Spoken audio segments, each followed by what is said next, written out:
पुष्पाणि समर्पयामि आराधयत्यम् ॐ चन्द्रमा मनसो जातश्चक्षुः सूर्यो अजायत श्रोत्रार्धवायुश्च प्राणश्च मृगादग्निरजायत। जग की रखवाली करने वाले जय जगदम्बे मैया, जग की रखवाली करने वाली जय जगदम्बे मैया, जय जय जगदम्बे मैया, जय हो दुर्गे मैया, जय जय जगदम्बे मैया, जय हो दुर्गे मैया। ले लो ये आरती की थाली जय जगदम्बे मैया, ले लो ये आरती की थाली जय जगदम्बे मैया। तेरी दया से जीते हैं मैया, तेरे भरोसे मेरी चलती है मैया। तुझसे है घर घर दीप दिवाली जय जगदम्बे मैया, ले लो ये आरती की थाली जय जगदम्बे मैया। दुखियों के घर मैया सुख बरसा दो, अंधियारे घर में मैया दीपक जला दो। सबकी मिटा दो रातें काली जय जगदम्बे मैया, ले लो ये आरती की थाली जय जगदम्बे मैया। चरणों में बैठे मैया आस लगाए, बिनती हमारी मैया खाली न जाए। महिमा तुम्हारी है निराली जय जगदम्बे मैया, ले लो ये आरती की थाली जय जगदम्बे मैया, ले लो ये आरती की थाली जय जगदम्बे मैया, ले लो ये आरती की थाली जय जगदम्बे मैया। शीतलीकरणं मन्त्रपुष्पाञ्जलिः। हरिः ॐ जन्देन जन्मय जन्तदेवास्तानि धर्माणि प्रथमान्यासन्न ते हनकं महिमानः सचन्त यत्र पूर्वे साध्याः सन्ति देवाः। ॐ कात्यायन्यै च विद्महे कन्याकुमार्यै च धीमहि तन्नो देवी प्रचोदयात्। मन्त्रपुष्पाञ्जलिं समर्पयामि। बोलिए जगदम्बा भवानी की, श्रीमद्देवी भागवत महापुराणे की। नमः पार्वती पते हर हर महादेव। ओम बृहस्पते अधियादर्जो अरेहाद्यो मद्वेवाधिकृतो मज्जाने जद्दीदय च वासरे तप्रजात तदस्मा सुद्रवीणं देहि च तरम्।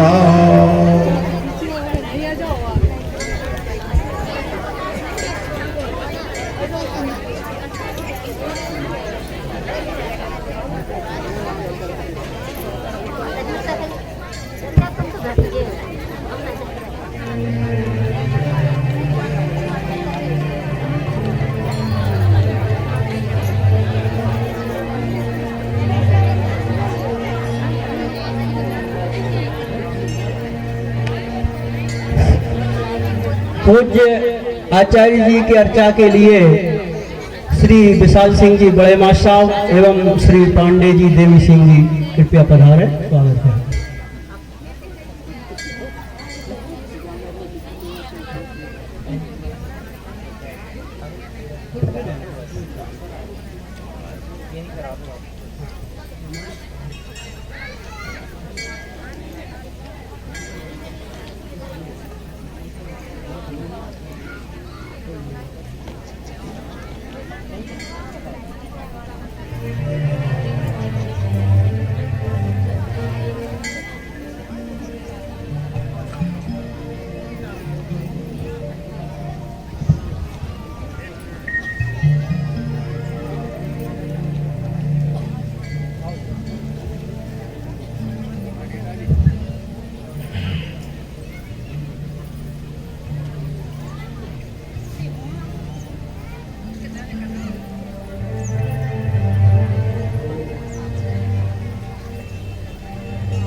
श्रीमन्महागणाधिपतये नमः। श्री सरस्वत्यै नमः।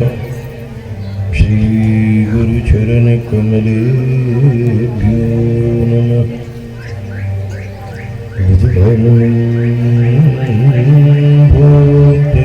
भूतगणादिसेवितं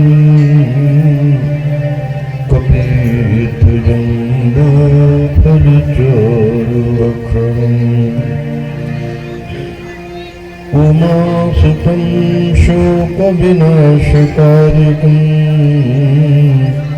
नमामि विघ्नेश्वरपादपङ्कजम् या कुन्देन्दुतुषारहारधवला या शुभ्रवस्त्रावृता या वीणावरदण्डमण्डितकरा या श्वेतपद्मासना या ब्रह्माच्युतशङ्करप्रभृतिः देवी सदा वन्दिता सा मां पातु सरस्वती भगवती शेषजाड्यापहम्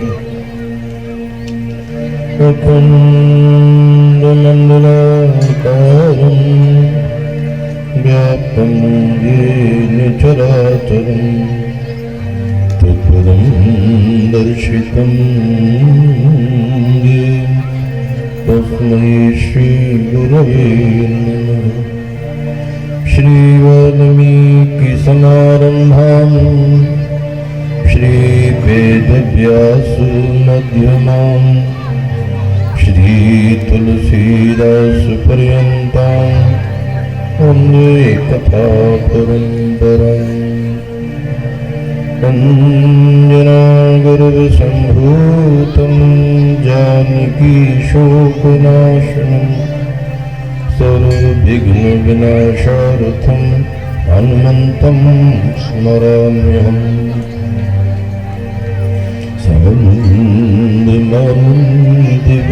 वसन्तम् आनन्दकन्दं हतितापवृन्दम् वाराणसीनाथमनाथनाथं श्रीविश्वनाथं शरणं भजे नमोऽस्तु रामाय सुलक्ष्मणाय देव्यै च तस्यै जनकात्मजाय नमोऽस्तु रुद्रेन्द्रमानिलेभ्यो नमोऽस्तु चन्द्रार्कमरुद्गणेभ्यः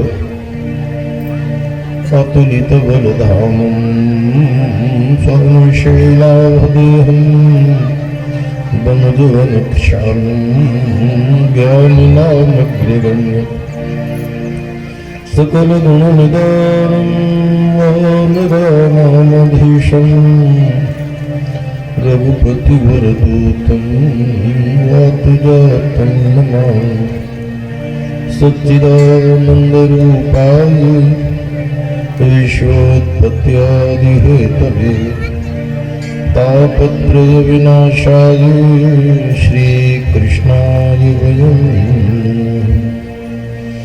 या देवी सर्वभूतेषु मातृरूपेण संस्थिता नमस्तस्यै नमस्तस्यै नमस्तस्यै नमो नमः या देवी सर्वभूतेषु बुद्धिरूपेण संस्थिता नमस्तस्यै नमस्तस्यै नमस्तस्यै नमो नमः या देवी सर्वभूतेषु शान्तिरूपेण संस्थिता नमस्तस्यै नमस्तस्यै नमस्तस्यै नमो नमः आरामः कल्पवृक्षाणां विरामः सकलापदाम् अभिरामस्त्रिलोकानां रामः श्रीमान् रामः प्रभो रामः श्रीमान् रामः प्रभो रामः श्रीमान् सदाप्रभो श्री हनुमान जी महाराज की जय।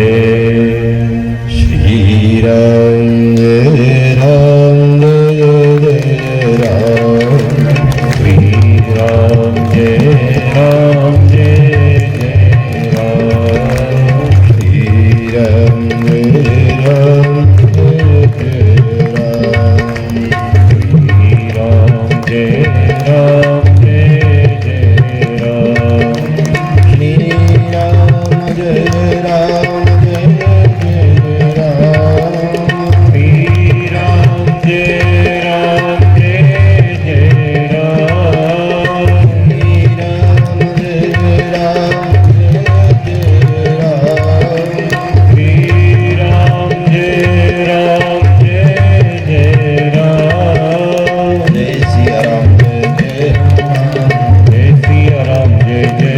हनुमान जय जय विघ्न हरण हनुमान जय जय विघ्न हरण हनुमान जय जय सिद्धिकरण हनुमान जय जय सिद्धिकरण हनुमान संकट मोचन कृपाल धाम संकट मोचन कृपाल धाम मंगल मूर्ति दयानिधान मंगल मूर्ति दया निधान रक्षा कीजिए कृपा निधान रक्षा कीजिए कृपा निधान सीताराम जय सीताराम सीताराम जय सीताराम राधे श्याम जय राधे श्याम राधे श्याम जय राधे श्याम जय जय दुर्गे जय जय अम्बा जय जय दुर्गे जय जय अम्बा जय जय गौरी जय जगदम्बा जय जय गौरी जय जगदम्बा जय जय देवा जय जय अम्बा जय जय देवा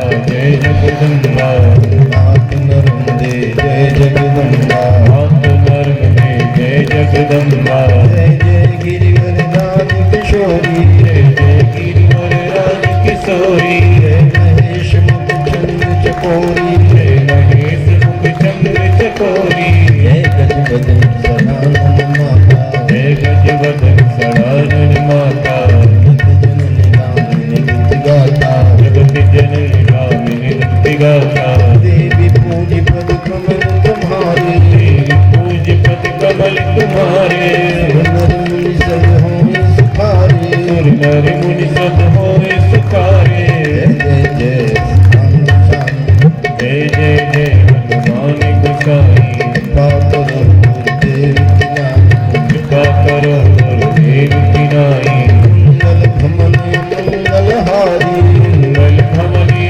मंगल हारी दशरथ बिहारी बहुत सुदशरथ अजिर बिहारी संकट कटे मिटे सब पीरा संकट कटे मिटे सब पीरा सुमिरे हनुमत वीरा जो सुमरे हनुमत बलवीरा भूत पिशाच निकट नहीं आवे भूत पिशाच निकट नहीं आवे महावीर जब नाम सुनावे महावीर जब नाम सुनावे आसे लोग हमें सब पीरा नासे रोग हरे सब पीरा खत निरंतर हनुमत वीरा दुख निरंतर हनुमत वीरा जय जय जय हनुमान गोसाई जय जय जय हनुमान गोसाई पाकर गुरुदेव की नानी कृपा करो गुरुदेव की नाई सीताराम सीताराम सीताराम जय सीताराम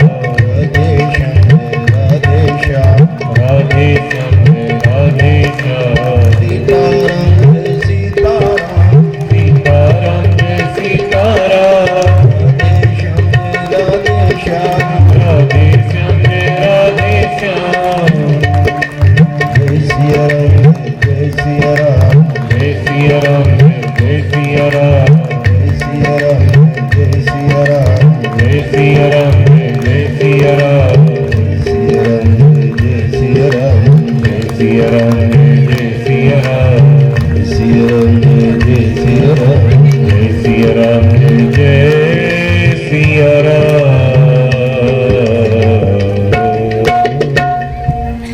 जगदम्बा भवानी की जय श्री सीताराम चंद्र जी भगवान की जय काशी विश्वनाथ की जय संकट मोचन श्री हनुमान जी महाराज की जय श्री नर्मदा भगवती की जय श्री देवी भागवत महापुराण की जय व्यास भगवान की जय समस्त ग्राम देवताओं की जय सकल संत समाज की जय श्री हरे राम बाबा जी की जय पूज्य गुरुदेव भगवान की जय नमः पार्वती पदये हर हर महादेव। भगवान के साक्षात वांग्मय स्वरूप समस्त दृश्यादृश्य संत एवं ब्राह्मण देवताओं विद्या विनयन शोभते इस पंक्ति को चरितार्थ करने वाले हमारे परम प्रिय विद्याधरण श्री शास्त्री जी संचालन का दायित्व नहीं बल्कि अपनी उपस्थिति हम सभी को गौरवान्वित कर रहे हैं।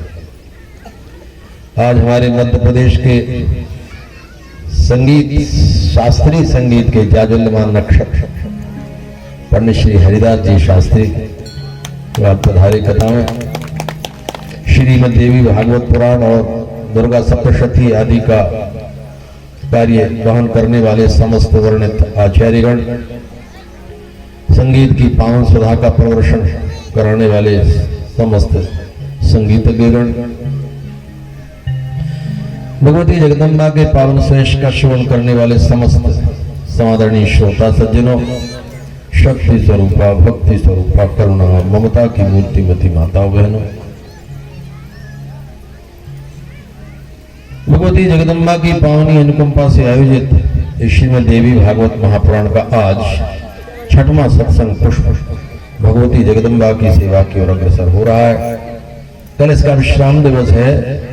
कल भी कथा का समय यही रहेगा, उसमें कोई परिवर्तन नहीं है और विशेष सूचना आपको श्री संचालक जी देंगे। आज हमारे बीच छीन धाम का पावन संचालन करने वाले, निरंतर श्री हनुमान जी के कार्यक्रम में लगे रहने वाले श्री पटवारी साहब कृष्ण कुमार जी रघुवंशी भी आए हैं। देवरी से पधारे हुए हमारे प्राचार्य जी, जो प्राय सभी कथाओं में अपनी उपस्थिति दे ही देते हैं, चाहे स्वास्थ्य साथ दे रहा हो चाहे नहीं दे रहा हो, लेकिन कथा उनका अपना एक बड़ा विशिष्ट व्यसन है। भगवती जगदम्बा की पावनी अनुकंपा है। उनके पावन प्रांगण में बैठकर कुछ देर हमको अपने जीवन के क्षणों को धन्य करने का सुअवसर प्राप्त हो रहा है। वेद भगवान कहते यथा हैवेश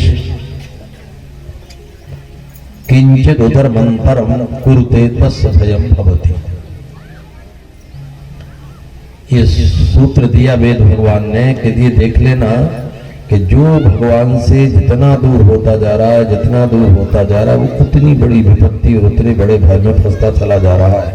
किंचित उदरम स्वल्पम, उदरम तो स्वल्पम, थोड़ी भी दूरी बना कर रखेगा तो भयम भवति, बहुत बड़े भय को निमंत्रण दे रहा है।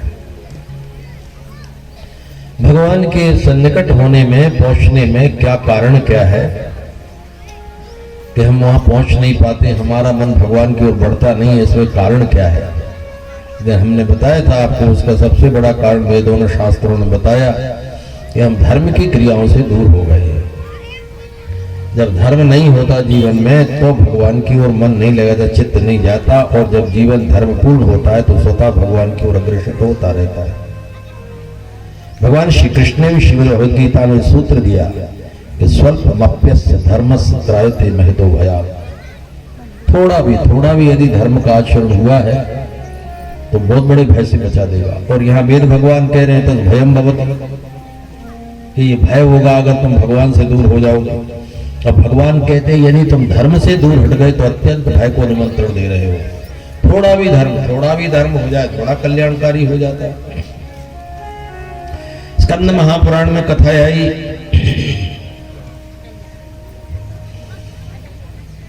एक वेश्यागामी था।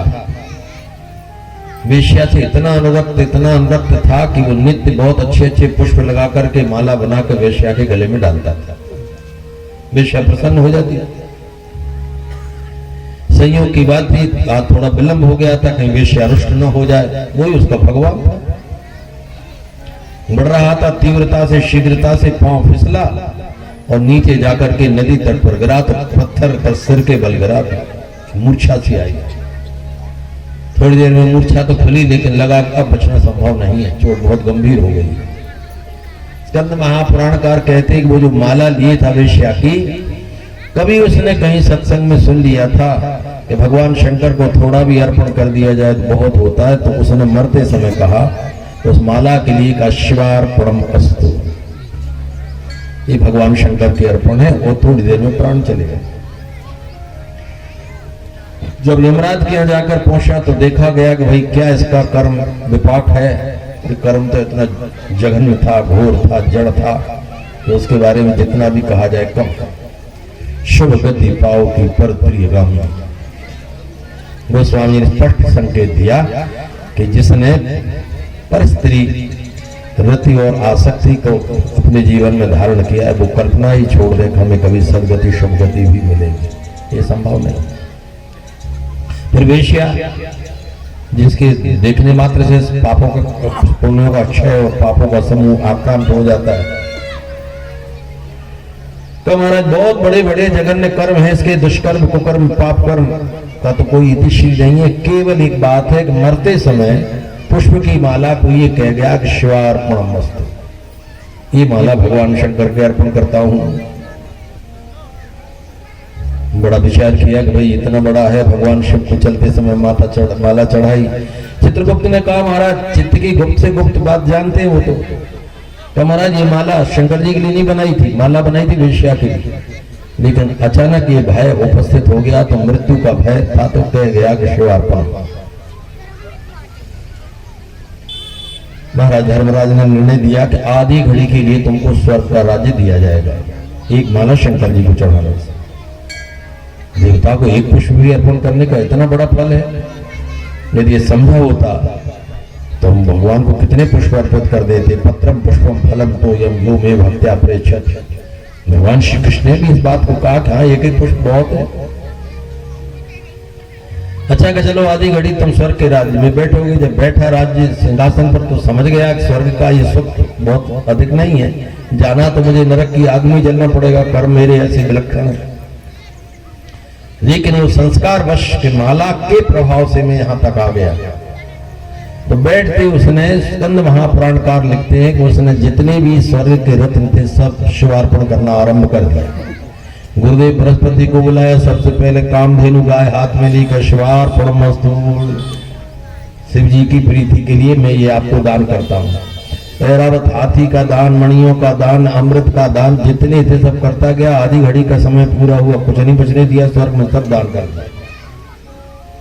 देखा महाराज धर्मराज ने कड़ी दृष्टि उठाकर तेरा समय समाप्त हो गया है। उठते उठते बोला इदम इंद्रासनम शिवार्पणम अस्तु, ये भी मैं शंकर जी के अर्पण करता हूं। अब विचार हुआ कि इतना बड़ा सत्कर्म करने का कुछ ना कुछ तो फल प्राप्त होगा। अच्छा इसको महाराज दैत्यराज प्रहलाद जी के वंश में जन्म दिया जाए तो विरोचन के घर में बलि बन करके आ गया। ये अर्पण करने का प्रभाव स्वभाव उसका बन चुका था। परिणाम था क्या हुआ, ये इंद्रासन पर बैठ चुका था, इसलिए इंद्रपद की इसे कांक्षा जाग गई थी कि एक बार इंद्रासन पर बैठने का करूंगा कुछ ना कुछ। अब 100 यज्ञ करके प्रयत्न कर रहा था। अब भगवान श्री नारायण ने वामन बन करके जाकर इनके यज्ञ में पहुंचकर सब कुछ ले लिया। ये देने का अभ्यास पूर्व से है तो वर्तमान में है। अभी शास्त्री जी बोल रहे थे इनके इन विधि दीने दान करे कल्याण।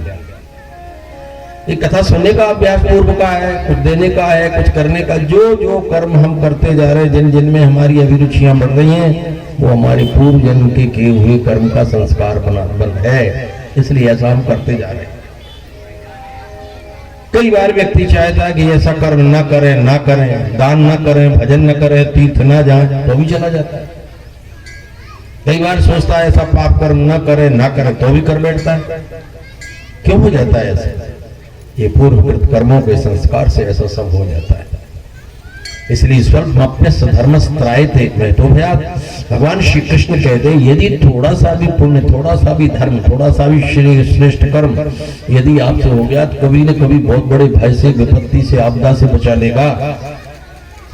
ये पुष्पमाला शंकर जी को अर्पण करने का परिणाम ये हुआ कि इतने बड़े नरक की विपत्ति से बच गया। अतः मनुष्य का जीवन स्वल्प है, बहुत समय नहीं है उसमें।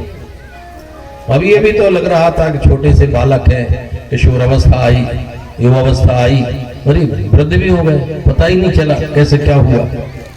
ऐसे धीरे धीरे करके सारी की सारी आयु चली जाती है, लेकिन हम श्रेय कर्मों पर विचार भी नहीं कर पाते कि हमें कौन से श्रेष्ठ कर्म करना चाहिए, कौन से त्याग करना चाहिए। कर्मणा कर्म निर्हार कह करके श्रीमद् भागवतकार ने इस बात को पुष्ट कर दिया। यद्यपि कर्मों से संपूर्ण कर्म नष्ट नहीं होते, किंतु फिर भी उनकी बहुत कुछ छटाई हो चुकी होती है। कर्म तो सारे के सारे श्रीमद् भागवत के 11 स्कंद में भगवान श्री कृष्ण ने कह दिया कि जब तक मेरे अर्पण नहीं होते तब तक संपूर्ण लाभ उनका प्राप्त नहीं होता। तपस्विनो दान पराय शश्विनो मनुष्यनो मंत्र विदा सुमंगला क्षेमं न विन्दति विनायद प्रणम तस्मै सुभद्र सर्वसे नमो नमः। जितने भी श्रेष्ठ कर्म हैं उनका संपूर्ण समर्पण भगवान की ओर करने से पाप उसी प्रकार नष्ट हो जाते हैं जिस प्रकार सूखा वृक्ष आंधी चलने पर अपने आप गिर जाता है। यद करोष यदस्नास यद जोश ददास यद तपस्यसि कौन्ते तत्पुरुष मदर्पण। फिर भी भागवतकार ने कहा और पुण्य पाप मीमांसा भगवान की कृपा से लिखी है, मैंने संकलन किया है। शास्त्र क्या कहना चाहते अच्छे और बुरे कर्मों के बारे में, और यदि कोई बुरा कर्म हो गया है तो उसका प्रायश्चित क्या हो सकता है, ये भी लिखने का थोड़ा सा प्रयास उसमें हुआ है। तो यदि कोई कर्म बिगड़ गया है तो श्रेष्ठ कर्मों से उसको सुधारा जा सकता है। यदि कीचड़ में गिर गए हैं तो पवित्र जल से उसको धो करके प्रोक्षण करके ठीक किया जा सकता है। संस्कार तो छूटेगा, बहुत धवल निर्मल श्वेत वस्त्र के ऊपर कोई काली काली कालिक लग जाए, आप छुटा दे छूट जाएगी, लेकिन उसकी वास्तविक सफेदी चली जाएगी। थोड़ा न थोड़ा अंश तो उसमें छूट ही जाता है। एतावता यदा हेवेश, जो वेद के मंत्र में मैं बता रहा था कि जो थोड़ा सा भी उधर मंत्र करते थोड़ा सा भी अंतर करता है, भगवान से दूरी बनाता है, धर्म से दूरी बनाता है, विपरीत मार्ग पर चलता है, कुरुते तस् भयम भवति, उसको भयंकर भयंकर आपदाएं भोगना पड़ती हैं।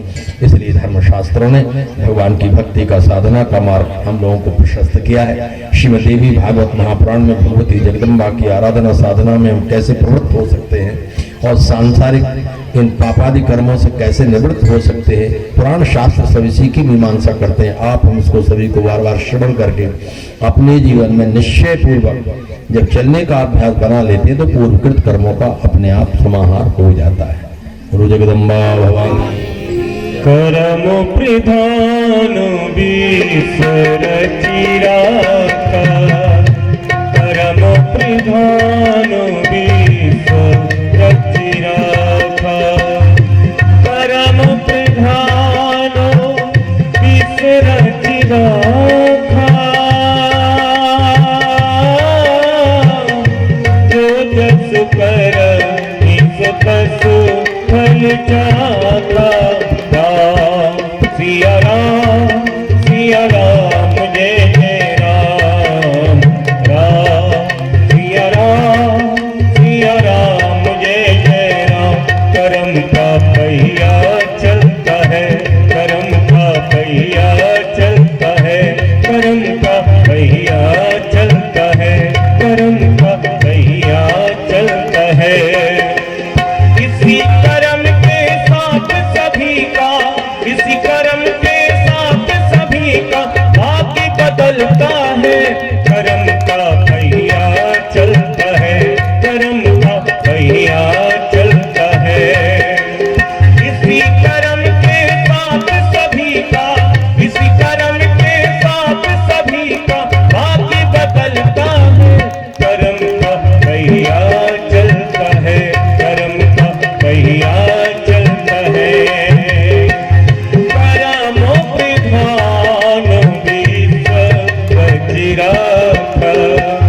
जो जस करा इस तस फल जाता।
त्यजन्तु कर्मणैव विलीयते सुखं दुःखं भयक्षेमो कर्मणैवाभिपद्यते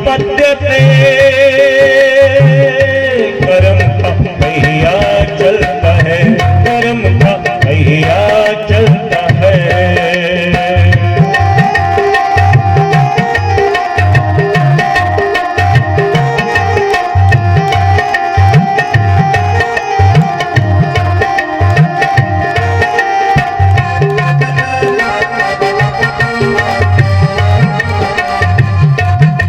आइए समस्त भक्तों से निवेदन, थोड़ा थोड़ा अपनी अपनी जगह से आगे आ जाए। बहुत जगह खाली पड़ी है, सभी से निवेदन है अपनी अपनी जगह से थोड़ा थोड़ा आगे आ जाए।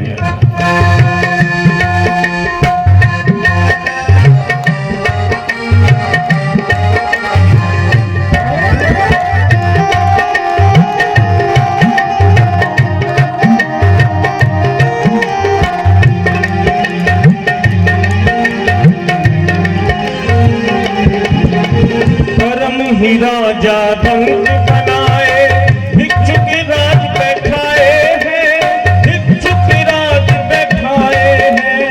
करम ही राजा रंग बनाए, भिक्षु की राज बैठाए हैं, भिक्षु की राज बैठाए हैं। बड़े बड़े गहरे जख्मों पर मरहम करम लगाए हैं, मरहम करम लगाए हैं। गहरे जख्मों पर मरहम करम लगाए हैं भैया, मरहम करम लगाए हैं। जो कुछ लिखा भाग में प्राणी, जो कुछ लिखा भाग में प्राणी, वो कब टलता है। कर्म का पहिया चलता है, कर्म का पहिया चलता है, कर्म का पहिया चलता है। इसी कर्म के साथ सभी का, इसी कर्म के साथ सभी का भाग्य बदलता है।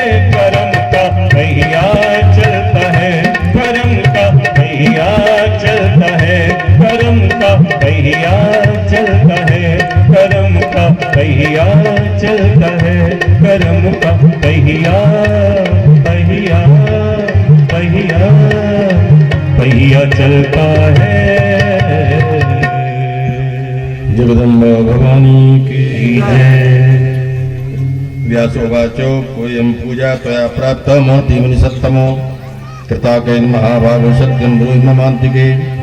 वसिष्ठवाचो यजमानोऽस्ति मे राजा हरिश्चन्द्र प्रतापन् राजसूयाकृतस्तेन राज्ञा प्रवरदक्षिणो नेदृशोऽस्ति निपुच्यान्यः सत्यवादी धृतव्रतः दाता च धर्मशीलश्च प्रजारञ्जन तत्परः तस्य यज्ञे मया पूजा प्राप्ता कौशिकनन्दनो। किं पृच्छति पुनः सत्यं विभिम्ये कृत्रिमद्वजो हरिश्चन्द्र समो राजा न भूतो न भविष्यति सत्यवादी तथा दाता शूरा परम धार्मिका। व्यासोवाचो यदि तस्य वचः श्रुत्वा विश्वामित्रोऽधि कोपनः बभूव क्रोध स्वरक्तलोचनोपब्रवीचितम्। सूर्यवंश के राजा हरिश्चंद्र भगवती जगदम्बा के बहुत अच्छे उपासक थे। दंपति पति पत्नी दोनों मिलकर इतनी आराधना में बैठते थे, देवी की बहुत आराधना की। वो देवी की आराधना का परिणाम ये हुआ कि हरिश्चंद्र जी ने राजसूय यज्ञ किया। संपूर्ण भूमंडल पर कोई राजा उनके समक्ष आंख उठाने वाला नहीं था। उनका राजसूय यज्ञ विधिवत संपन्न हुआ। चक्रवर्ती सम्राट के पद पर अधिष्ठित होने वाले वे महाराज ने राजसूय यज्ञ का आचार्य वशिष्ठ जी को बनाया। और जो वशिष्ठ जी पुष्कल दक्षिणा लेकर उनके रथ में बैठे जा रहे थे, मध्य मार्ग में विश्वामित्र जी मिल गए। अरे विश्वामित्र जी ने कहा कि महर्षि ब्रह्मर्षि जी, इतना सम्मान आप कहां से आ रहे हैं? चक्रवर्ती सम्राट राजा राजा हरिश्चंद्र का यज्ञ मैंने कराया है, वो हमारी यजमान है। और ये तो सुनकर के थोड़ा मन तो उनका अच्छा नहीं हुआ, लेकिन इतना और कह दिया कि न भूतो न भविष्य। हरिश्चंद्र समूह राजा न भूतो न भविष्य, ऐसा राजा आज तक हुआ ही नहीं। जो ये बात कही विश्वामित्रातिकोपना, क्रोध आ गया उनको। बड़ी समस्या है। यद्यपि हरिश्चंद्र जी इनका भी सम्मान करते हैं, लेकिन आचार्य वशिष्ठ जी हैं, ये आचार्य नहीं है। कभी कभी ऐसे छोटे छोटे अवगुण बड़े बड़े स्थानों पर भी देखने में ईर्ष्या जैसी बात सामने आ जाती है। एक और समस्या है कि 3 प्रकार के शत्रु और 3 प्रकार के मित्र होते हैं। अपना शत्रु शत्रु, अपने मित्र का शत्रु शत्रु और शत्रु का मित्र शत्रु। हमने कुछ नहीं बिगाड़ा, लेकिन तुम शत्रु के मित्र तो हो, जो इसी पर बोला रहा है। और 3 प्रकार के मित्र, अपना मित्र मित्र और अपने शत्रु का शत्रु अपना मित्र। क्योंकि तुम अच्छा है, जिससे हम शत्रुता करते हो उससे तुम भी शत्रुता करते हो। और अपना मित्र मित्र, अपने शत्रु का जो अपने मित्र का जो शत्रु का मित्र वो अपना मित्र हो गया। और तीसरा मित्र वह है जिससे कोई लेना देना नहीं है, लेकिन मुख्य कारण केवल इतना है कि वो अपने मित्र से मित्रता करता है, इसलिए तुम भी हमारे मित्र हो। ये 3 प्रकार के शत्रु, 3 प्रकार के मित्र हैं। कुछ विश्वामित्र जी ने इनका अपमान किया नहीं था, लेकिन फिर भी इन्होंने ये बात लगा दी।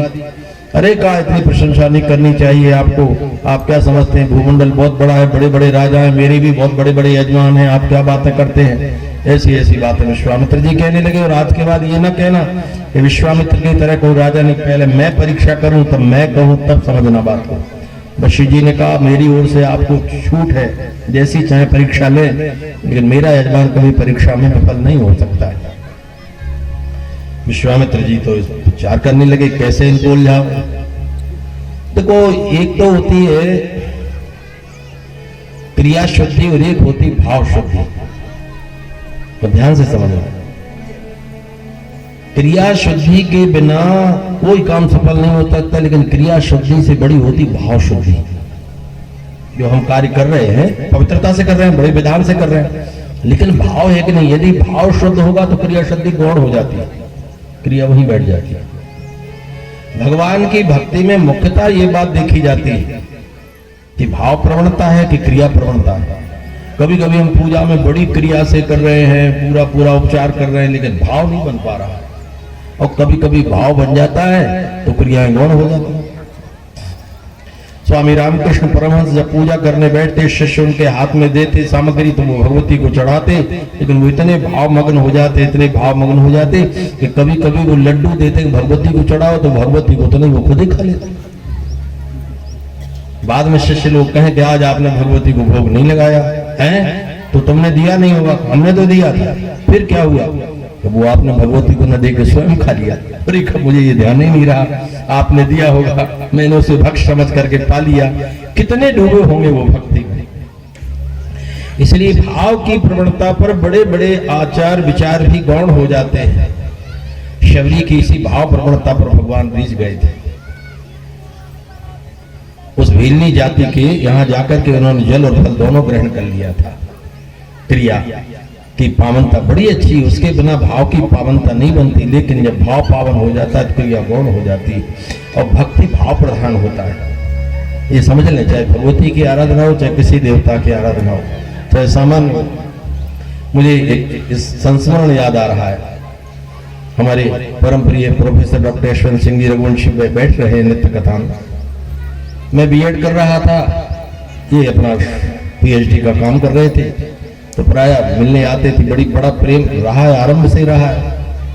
इनकी सरलता, सहजता, साधुता और निर्मलता से मैं बड़ा अभिभूत रहा हूँ। आए तो उन दिनों में मंदिर में रहता था, तो लकड़ी पर रोटी बनाता था, चूल्हे पर मैं रोटी बना रहा था। ये आए तो मैं तैयारी में था। मैंने कहा और मुंशी जी आप भी आज यहीं भोजन करना। हाँ ठीक है महाराज जी, कर लेंगे। मैं तैयार करने लगा, भोजन बना रहा था, प्राय रोटी बनी चुकी थी, एक आधी रह गई। मैंने रोटी अंदर डाली चूल्हे में, तो वो पक तो हो गई थी। मैं उसे खींचने के लिए मैंने हाथ लगाया तो वो और अंदर चली गई। वो अंदर गहराई में आग बहुत ज्यादा। रघुवंशी जी सामने बैठे थे। अब थोड़ी मर्यादा तो थी कि भैया रघुवंशियों का छुआ है, किसी का छुआ नहीं खाते, हम ब्राह्मण स्वयं बना खा रहे हैं। ये एकदम से भाव में हुआ, अरे का गुरुजी, और एकदम से वो हाथ डाल के इन रोटी खींच ली और खींच के जितनी रोटी बनी थी उन्हीं को से रख दी थी। बड़ी समस्या है, हमको भी कॉलेज जाना है, समय हो चुका है। और ये इतने भाव बेहल हो रहे थे, हमने कहा ये दौड़े थे हमारी रक्षा करने के, आपका हाथ न जल जाए, मैं निकाल देता हूँ। अब यदि हम कहते तुमने रोटी छू ली, इनका भाव बिगड़ जाएगा। थाली लगाई, हमने इनको भोजन दिया, हमने भोजन किया। भोजन के बाद हमने कहा, हम कहा रघुवंशी जी आज आपने हमको ऐसी रोटी खिला दी जैसे हमने कभी नहीं खाई। कैसी महाराज जी? हमका वो रोटी आपने छू ली और कमी रही तो पूरी रोटी पर उसी को रख दी, तो सारी रोटी उसी में क्यों छू? और ये बोली मुझे बिल्कुल ध्यान नहीं रखा। आपने भी फिर हमने कहा हम क्या करें फिर? अब आपका भाव इतना महान हो रहा था तो उस पर हमने क्रिया को गौण ही समझा। हम कहा अब ये न सोचा जाए किसने छुई किसने बनाई, इसलिए दौड़ पड़ी। आप मुझे लगा कि आपका हाथ जल ना जाए, मैं निकाल देता हूँ, इस दृष्टि से मैंने दौड़ के निकाल। तो जब भाव शुद्धि होती है तो क्रिया गौण हो जाती है। दोनों ने पाया, हम अपनी जगह चले गए, अपने स्थान पर आए। वो आज मुझे स्मरण आता है कि किस तरह की निमग्नता, किस तरह के भाव में डूब करके ये कार्य किया गया होगा, तब फिर वहां क्रिया प्रधान नहीं हो जाती, वहां भाव की प्रधानता होती। आज विश्वामित्र जी ने जो उपक्रम किया वो उनका भाव प्रधान नहीं था। यदि किसी भाव पक्ष से उन्होंने ये बात की होती तब तो कुछ ठीक था, लेकिन वास्तव में वो परीक्षा की इतनी कटुता पर उतर गए कि उन्होंने एक माया का बारह बना दिया। कदाचित हरिश्चंद्रो मृगार्थम वनम अपश्यद्रुतिम बालाम सुंदरीम चारुलोचनम। एक दिन और मैंने कहा था, जितने राजाओं का इतिहास पढ़ते हैं, जितना मंगल हुआ है वो शिकार करने से हुआ है। चाहे दशरथ जी को देख लें, चाहे परीक्षित जी को देख लें, चाहे किसी राजा को देख लें, विश्वामित्र जी के साथ भी और हरिश्चंद्र के साथ भी ये हुआ कि वो वन में मृगया के लिए गए थे। एक सुंदरी स्त्री रो रही थी चिल्ला चिल्ला कर। वो तो राजा थे। अरे कौन हो तुम, क्यों रो रही हो? मैं भूमंडल का राजा हूँ, मेरे रहते कोई स्त्री दुखी हो जाए ये संभव नहीं हो सकता है। स्त्रियों के धर्म मर्यादा का अभिरक्षण करना राजा का दायित्व है। राजा कितना ध्यान रखा करते थे। रघुवंश के राजा दिलीप की कथा रघुवंश में महाराज कालिदास ने लिखी। वो तो बड़े श्रृंगार रस सिद्ध कवि थे, फिर भी उन्होंने लिखा कि राजा दिलीप रघुवंश के इतने बड़े राजा थे। और संयोग की बात थी कि एक दिन चले जा रहे थे, वायु देवता प्रकट होकर मिल गए। वायु देवता ने कहा, राजन हम आपकी धर्म निष्ठा से बहुत अभिभूत हो गए हैं, आप कुछ मांग लीजिए। राजा दिलीप ने कहा कि भगवान आप देवता हैं, मैं मनुष्य हूं, यदि आपने मुझसे कुछ याचना करने की बात कही है तो मैं ये चाहता हूं कि मेरे राज्य की किसी भी स्त्री के सिर पर से आपके हवा के चलने पर उनका वस्त्र नीचे न गिर जाए। चाहे मेरे राष्ट्र की स्त्री सोती रहे, चाहे बैठी रहे, चाहे चलती रहे, चाहे फिरती रहे, लेकिन वायु के प्रकंप में उसका वस्त्र नीचे नहीं गिरना चाहिए। इस मर्यादा की मैं आपसे अपेक्षा करता हूं। देवताओं का कितना सम्मान किया और राजा ने कितना लाभ लिया। रावण कितने विपरीत कार्य करता है। वायु देवता से कहता है झाड़ू लगाओ, वरुण देवता से कहता है जल भर करके पिलाओ। वो स्त्री रोई तो विश्वामित्र ने पूछा तुम क्यों रो रही हो? मेरे राज्य में कोई अबला स्त्री इसी दुखी नहीं रहती। अरे का क्या बताएं, वो विश्वामित्र जी तपस्या कर रहे हैं और उनकी तपस्या के कारण मुझे बहुत कष्ट हो रहा है। अच्छा मैं उनकी तपस्या को शांत करवा दूंगा। गए राजा, देखा तो विश्वामित्र जी बड़ी उग्र तपस्या में बैठे थे। अरे कहा महाराज आप इतनी तपस्या कर रहे हैं, आप ऐसा न करें, वो बहुत दुखी हो रही है, इसलिए आप कृपा करके तपस्या को शांत करो। मनसा क्रोधमाधाय को दोष कोश को मुनि इत्थम निषिद्धतम राजा विश्वामित्रम गृहम ययु। राजा तो विश्वामित्र राजा भी घर चले गए, विश्वामित्र ने भी वो तपस्या छोड़ दी। मनसा क्रोधमाधाय गतो शकोशिको मुनि सगत्वा चिंतयामासो नृपकृत्यं सांप्रतम वशिष्ठ संवादम तपस्वा प्रतिषेधनम गोपाविष्टेन मनसा प्रतिकारमथा करो विचिंत बहुधा चित्ते दानवम घोर विग्रहम। विश्वामित्र जी ने एक दानव को प्रेरित किया कि तुम किसी प्रकार हरिश्चंद्र को फंसाकर यहां लाओ। वो शूकर बन करके गया और उसने कहा, मंत्रियों ने सिपाहियों ने कहा महाराज एक ऐसा भयंकर शूकर आया है कि आपकी वाटिका में इतने अच्छे अच्छे पुष्प लगे, वो सारे पुष्पों को अपनी दाढ़ से उखाड़ रहा है। राजा ने कहा तुम निवारण नहीं कर पाते। अरे कहा महाराज वो इतना बलवान है, उसने कईयों को मूर्छित कर दिया। क्रोधावेश में राजा स्वयं धनुष बाण लेकर के चले गए। वनम भग्नम च समीक्ष राजा क्रोधितो भवत् चापे बाणम समारोपित विकृष्ट शरासनम। बाण पर बाण मारा और सूकर भी वहां से भागा तो इतनी दूर चला गया गहन वन में, जहां राजा के घोड़े को भी चलने निकलने बड़ा कष्ट होने लगा। मार्ग भ्रष्टोति विपिने दारुणे दीनवत् स्थितः किम करोमि को गच्छामि न सहायोस्ति मे बने। अब वन में मेरी कोई सहायता करने वाला भी नहीं रहा, मैं कहां चला जाऊं। ऐसा राजा विचार ही कर रहे थे। तब तक वृद्ध ब्राह्मण दिखाई दिए। जर्जर वृद्ध ब्राह्मणस्तु विश्वामित्रस्तु संप्राप्तो। वृद्ध ब्राह्मण रूप दृक्, ये विश्वामित्र जी आ गए वृद्ध ब्राह्मण। ननाम वीक्ष राजा तम प्रीति पूर्वम द्विजोत्तमम। राजा तो बड़े ब्राह्मण्य थे, इतने वृद्ध ब्राह्मण को देखा तो चरणों में प्रणाम किया। भगवान तम निवारितम दुष्टम करे कृत्याचकार मुकम। आप तो वयोवृद्ध ब्राह्मण हैं, इसलिए आप जितने भी ब्राह्मण हैं सभी में आप अत्यंत अत्यंत श्रेष्ठ हैं। गोस्वामी जी ने भी गीतावली में लिखा है, जब शंकर जी ब्राह्मण बनकर गए राम जी का भविष्य बताने के लिए, तो तुलसीदास जी लिखते बूढ़ो बड़ो प्रमाणिक ब्राह्मण। वृद्ध ब्राह्मण है, प्रामाणिक है, ये तपस्या साधना अनुभव और विद्या की सिद्धि से ये पुष्ट है। वृद्ध ब्राह्मण का कितना सम्मान है। एक बार शंकर जी हिमालय पर बड़े गदगद हो रहे थे, हिमालय में बैठे बैठे।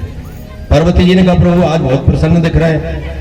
अरे कहा क्या बताएं, आज इतना आनंद आ रहा है, राम जी 1 लाख ब्राह्मणों का भोजन करा रहे। आज पूर्णिमा का दिन है, सोने की थाली रहेगी और ऐसे ऐसे स्वादिष्ट व्यंजन बन रहे। मेरा मन करता है कि आज मैं राम जी का अतिथि बनकर भोजन करूं तो आनंद आएगा। पार्वती जी ने कहा महाराज पधारो। शंकर जी के इतने जर्जर इतने वृद्ध ब्राह्मण बने, लाठी लिए चले जा रहे थे। जो राम जी ने राज सिंहासन पर देखा उसको तुरंत खड़े दौड़े और साष्टांग चरणों प्रणाम किया। आप जैसा बूढ़ा ब्राह्मण बड़े भाग्य से प्राप्त होता है, ऐसा वैसा। जानकी जी को बुलाया, जल लेकर के आओ, परंतु सोने के कलश में जानकी जी जल लाई। जानकी जी ने जल डाला, राम जी ने चरण धोए, अपने पीतांबर से पहुंचे और बड़े भाव के सजल नेत्रों से कहा कि गुरुदेव आज बड़ी कृपा हुई, मेरे पूर्वजों का पता नहीं कौन सा पुण्य था कि आज मैंने ब्राह्मण भोज रखा, लेकिन उसमें अतिथि ब्राह्मण आप जैसी तपोवृद्ध महात्मा प्राप्त हो गए। आज मेरे जीवन सार्थक हो गया। अद्यनः पितृस्तर पिता अद्यनः पावितम कुलम। आज मेरी तपस्या, मेरी साधना, मेरे कुल की सारी साधनाएं पूरी हुई। बड़े गदगद हुए, भोजन का समय हो ही गया था। अभी तो शंकर भगवान थे। शंकर जी ने कहा कि राजन मैं भूखा तो बहुत हूं, वृद्धावस्था में कुछ मुझे श्रद्धा ज्यादा ही लगती है, लेकिन एक शर्त के साथ भोजन करूंगा। क्या? कहा कि आप एकांत में मुझे भोजन कराएं और जब तक मेरी भोजन न हो जाए तब तक ब्राह्मण भोजन नहीं कर सकते। आप ये ब्राह्मणों से समझ लो, यदि ब्राह्मण तैयार है तो ठीक है, नहीं तो मैं भूखा भी चला जाऊंगा, पर नियम नहीं तो। और राम जी बड़े अंतर्द्वंद में पड़ गए कि ब्राह्मण स्वीकार करें न करें। ब्राह्मणों के हाथ जोड़े, का ब्राह्मण देवता हो एक आग्रह। एक वृद्ध ब्राह्मण आए, इनका ऐसा संकल्प है कि पहले ये भोजन करेंगे, पीछे आप सभी को भोजन करना है। ब्राह्मणों का अरे बहुत बहुत सौभाग्य का विषय, हम तो उनका उच्चिष्ट प्रसादी हैं। इतने तपस्वी ब्राह्मण ये कहां प्राप्त होते हैं। राम जी प्रसन्न हो गए, चलो समस्या का समाधान। और कहा बहुरानी के अतिरिक्त कोई परोसना नहीं चाहिए। राम जी ने जानकी जी को बताया कि महात्मा का संकल्प तुम्ही को भोजन परोसना। अरे का बड़ा सौभाग्य। शंकर भगवान जर्जर वृद्ध, बिल्कुल लकड़ी की तरह, उनके हाथ पांव केवल चमड़ी लग रही थी उनके शरीर पर। ऐसे देखकर जानकी जी तो मंद मंद मुस्कुरा पड़ी। थाल परोस करके उनके सामने लाकर रखा। शंकर भगवान ने भोजन जिस तरह से पाया, थोड़ी देर हुई थी और आधा भंडार समाप्त, मानी 50,000 ब्राह्मणों का भोजन पा गया। जानकी जी समझ गई कि ये तो देवाधिदेव महादेव हैं, इनके अतिरिक्त कोई दूसरा नहीं हो सकता है। अब हम यदि कुछ करते हैं तो माधुर्य ये कि इन्होंने हमको बहू कह दिया है, बहू रानी परोसेगी। अब बहू रानी को अपना ऐश्वर्य दिखाए तो शोभा नहीं देता है। तो उन्होंने धीरे से अन्नपूर्णा जी का ध्यान किया, जगदम्बा जी का, जगदम्बा जी बचाओ। पार्वती जी पहुंच गई। क्या बात है? कहा आप अंते संहारो, आप है, इन्हें कैसे तृप्त कराती हो आप कराओ, हम तो थक गए। आधा प्रसाद ये पा चुके। अरे पार्वती जी, इनका चिंता न करो, एक लड्डू ले, ब्राह्मणी बन गई पार्वती जी, एक लड्डू ले जाकर के जैसे रखा तो ब्राह्मण आग बबूला हो गया। का दरिद्रा कहीं की बहू रानी तो 10-10, 50-50 पटक देती थी, एक एक लड्डू दे रही। ब्राह्मणी ने कहा कि महाराज मैं खड़ी हूं यहीं, आप पाते जाइए, मैं परोसती जाऊंगी। क्या पाता जाऊं, तेरी परोस देख कर ही मेरा मन बिगड़ गया है। लड्डू पाया, बड़ी देर हो गई, आधे लड्डू से आधा नहीं खा पाए शंकर। कहा कि वृद्ध ब्राह्मण हूं, अब तो मैं भर गया, उधर तृप्त हो गया है, रुचि भी तृप्त हो गई है, आधा लड्डू नहीं खा पाऊंगा। ब्राह्मणी मुस्कुरा कर बोली, महाराज इस राजभवन का ऐसा नियम है, कोई ब्राह्मण भोजन छोड़ता नहीं है, तो आपको पाना ही पड़ेगा। पार्वती जी ने पूरी शक्ति लगा दी, कब देखें आप में कितनी शक्ति पाने की पाओ। वो आधा लड्डू नहीं चल पाए। ब्राह्मण देवता बोले, देवी वो हमारी पत्नी का भी ब्राह्मणी का नियम है, कोई थोड़ा मेरे थाल का प्रसाद लेती है, ये लड्डू में ले जाओ, कल ले जाओ। वो आधा लड्डू उठाया, ब्राह्मण देवता की विदाई पूजा की, सारे ब्राह्मण भोजन करने बैठे। शंकर जी पहुंचे, आवाज लगाई दूर से, पार्वती आओ थोड़ा प्रसाद लो राम जी के यहाँ का। पार्वती जी अंदर से बोली, वही आधा लड्डू। अरे तुम कहां से समझ गई? अब हम गए थे परोसने के लिए। अन्नपूर्णा सारी सिद्धियों की दात्री है। शंकर भगवान ने ये नियम लिया तो भगवान श्री राम जी ने भी सीता जी और स्वयं के साथ माधुर्य भाव का प्रतिपादन करते हुए किसी ऐश्वर्य का प्रतिपादन नहीं किया। एतावता मैं आपसे चर्चा कर रहा था कि विश्वामित्र जी ने जब ये देख लिया कि राजा फंस गए हैं तो तुरंत ही वहां जाकर खड़े हो गए। राजन प्राप्य तीर्थम महापुण्यम स्नात्वायस्तु गच्छति सवेदात्महा भूयति स्वाम भगो ब्रवीत। विश्वामित्र जी वृद्ध ब्राह्मण बने खड़े थे, तो वृद्ध ब्राह्मण से मैं वृद्ध ब्राह्मण शंकर जी की और दुर्गा जी की कथा को जोड़ रहा था। अरे राजन आप भटक नहीं गए, आइए आइए, क्या सुंदर दिव्य तालाब है, इतना बड़ा तीर्थ है, इसमें एक बार स्नान करने से व्यक्ति आजन्म संचितम पापम तत्क्षणादेव नश्य, तुरंत नष्ट हो जाएंगे आपके पाप। राजा ने स्नान आदि कर लिया। तस्मात् तीर्थवरे राजन कुरु पुण्यम स्वशक्तितः। राजन तीर्थ में स्नान करके व्यक्ति अपनी सामर्थ्य के अनुसार कोई पुण्य नहीं करता है तो उसे तीर्थ का पूरा लाभ नहीं मिलता है। कुछ ना कुछ तो कर ही देना चाहिए। अपन लोगों का भी ऐसे ही नियम है, तीर्थ जाए तो महाराज तीर्थ तो ठीक है, पंडाओं से परेशान हो। पंडाओं क्यों डरते हो भाई? वे बेचारे बैठे, उनके पास कोई जमीन जायदाद नौकरी व्यापार नहीं है, वे इसी पर अपना काम चला रहे। 2-5 रुपए 10 रुपए 20 रुपए का कुछ चाहते दे देना चाहिए अपन आयकाय के लिए। तीर्थ यात्रा में गए तो कोई पंडा ने फंसाया, कुछ संकल्प किया कराया, मैंने कुछ ज्यादा ही दिया, तो साथ में थे बोले कि इसने तो आपको ठग लिया। हम तो देखो अपन ठगाने आए हैं, जब ठगाने आए ठगने वाला मिल जाए तो फिर देरी क्या है, अपना संकल्प ही वो है। ऐसी अवधारणा नहीं बनानी चाहिए। तीर्थ में जाए तो स्वतः हृदय से दान करो, और नहीं तो यदि कोई इस प्रकार का आग्रह करता है तो उसमें देरी की क्या बात है। तीर्थ जाते ही इसीलिए है। इसलिए राजन आपकी जैसी इच्छा हो वैसा कुछ दान कर दीजिए। दर्शिष्यामि मार्गम ते गन्तासि नगरम ततः आगमश्यामहं मार्ग दर्शनार्थम तव अनघो। आप नगर में पहुंच जाएंगे, मैं आपको रास्ता भी बता दूंगा। राजा ने स्नान किया। संतर्प पितृदेवता, देवताओं का पितरों का तर्पण किया। जो व्यक्ति पावन तीर्थ में पहुंचकर देवता का और ऋषियों का और पितरों का तर्पण नहीं करते, उनके पितर निराश और देवता भी उनकी आश को पूरा नहीं करते। इसलिए तीर्थ जाने का, तीर्थम जलम, व्याकरण में तो तीर्थ का एक नाम जल भी है, जल ही तीर्थ है, तीर्थ ही जल है। तो हमारे जितने तीर्थ हैं, शायद ही कोई तीर्थ ऐसा हो जिसमें स्नान का विधान हो। कोई भी तीर्थ हो, स्नान का विधान पहले है, और स्नान करे तो फिर इस प्रकार की दान की विधि को पूरा करें। महाराज ने कह दिया विश्वामित्र ने, यदि इच्छसि महाभागो तत्ते दास्यामि सांप्रतम गावो भूमिर्हिरण्यं च गजाश्वरत वाहनम। अरे क्या चाहिए? हाथी चाहिए, घोड़ा चाहिए, क्या चाहिए? जो आप चाहे मांग लें। यदि यत्तेस्ति वांछितम ब्रूहि तदामि तो वांछितम, मैं वही दे दूंगा। विश्वामित्र जी ने कहा कि देखो मैं ब्राह्मण हूँ, बूढ़ा ब्राह्मण हूँ, और संयोग से मेरा सबसे कनिष्ठ छोटा बेटा है, उसका विवाह नहीं हुआ है। अगर इतना धन दे दो कि वो बेटा का विवाह हो जाए तो आप बड़ी कृपा होगी। अरे का क्या बातें करते हो आप, पुत्र के विवाह धन कोई बड़ी बात है। कुदभाव्य मायाम गंधर्वी पार्थिवाया प्रदर्शतो कुमारः सुकुमारस्य कन्या च 10 वर्ष की, 10 वर्ष की वो कन्या और बेटा को खड़ा कर दिया कि इनके विवाह की विधि बनानी है। ये तो कार्यमप्यद कर्तव्यम सत्तमो। राजा ने कहा ठीक है, कैसा आप क्या चाहते आप तो वो संकल्प कराइए। आप तो ऐसा करिए महाराज कि आपका संपूर्ण राज्य खजाना कोष जितना भी है सब पूरा का पूरा दान कर दीजिए इस ब्राह्मण दंपति के लिए। कभी आपने पूर्व में दान किया होगा तब आपको वर्तमान में अवसर लगा है। राजा ने विचार नहीं किया। मोहितो माया तस् श्रुत्वा वाक्य मुने नृप। वो ऐसे भाव में फंसे कि उन्होंने हाँ कह दिया, चलो संकल्प कराओ। जो संकल्प कराया पूरा राज्य सारा दान कर दिया। दक्षिणा निष्क्रियम साधो वत्तावत प्रमाणकम। ब्राह्मण बड़े गदगद हुए, वाह वाह राजन, आपने अच्छा किया, आपने दान तो कर दिया, लेकिन मेरी दक्षिणा जो मैंने संकल्प वगैरह ये पूजन करवाया उसकी दक्षिणा क्या होगा? मेरा दक्षिणा बताएं क्या होगा? हेम भारत द्वयंशार्धम दक्षिणाम देहि सांप्रतम। 2.5 भार सोना चाहिए मुझे। तो चलो ठीक, ये भी संकल्प कर दिया। सब कुछ करने के बाद विचार करते आए राजन कि मैंने ब्राह्मण देवता की बात में आकर के बिना सोचे विचारे काम तो नहीं कर दिया।